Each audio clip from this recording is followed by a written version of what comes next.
نام زینب ہے. میں نیو جرسی رہتا ہوں. I'm sorry my Urdu is not that strong, so I'm going to ask you my question in English. If you had one question to ask Qaadi Azam, what would it be? Thank you for taking my question.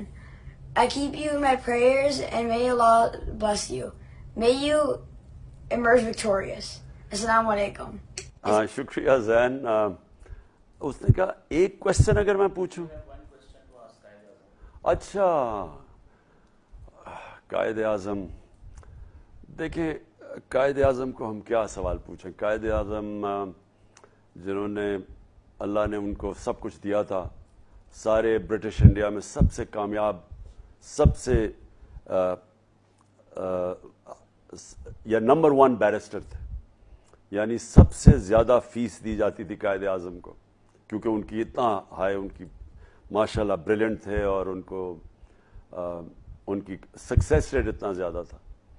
تو ہم تو صرف قائد اعظم کو یہ سمجھتے ہیں کہ ان کو کوئی ضرورت نہیں تھی پالیٹکس کی، جیسی وہ شان و شوکت میں زندگی گزارتے تھے.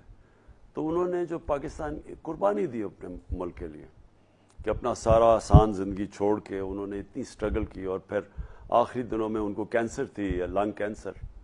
تو وہ لنگ کینسر کے دوران انہوں نے جس طرح کی محنت کی، اور حالات ان کی صحت ٹھیک نہیں تھی، چھپایا رکھا، بتایا کسی کو نہیں کہ کتنی بری بیماری تھی، اور وہ ان کے پاس زیادہ دن زندہ رہنے کے نہیں تھے. وہ بھی چھپایا اس لیے کہ اگر ان کے مخالفین کو پتہ چل جاتا تو انہوں نے صرف ڈیلے کرنا تھا اور ہو سکتا پاکستان نہ بنتا. اور قائد اعظم سے سب سے بڑی چیز کہ لوگوں کو اس چیز کا علم نہیں ہے کہ صرف 4 ہفتے پہلے یا 3 ہفتے پہلے جب وہ پاکستان بننے سے جب کراچی میں لینڈ کرتے ہیں تو ان کے اے ڈی سی ہوتے ہیں ایڈمرل احسن، تو ان کو وہ کہتے ہیں صرف 3 ہفتے پاکستان بننے سے پہلے انہوں نے کہا کہ میں نہیں سمجھتا تھا کہ میری زندگی میں پاکستان بنے گا.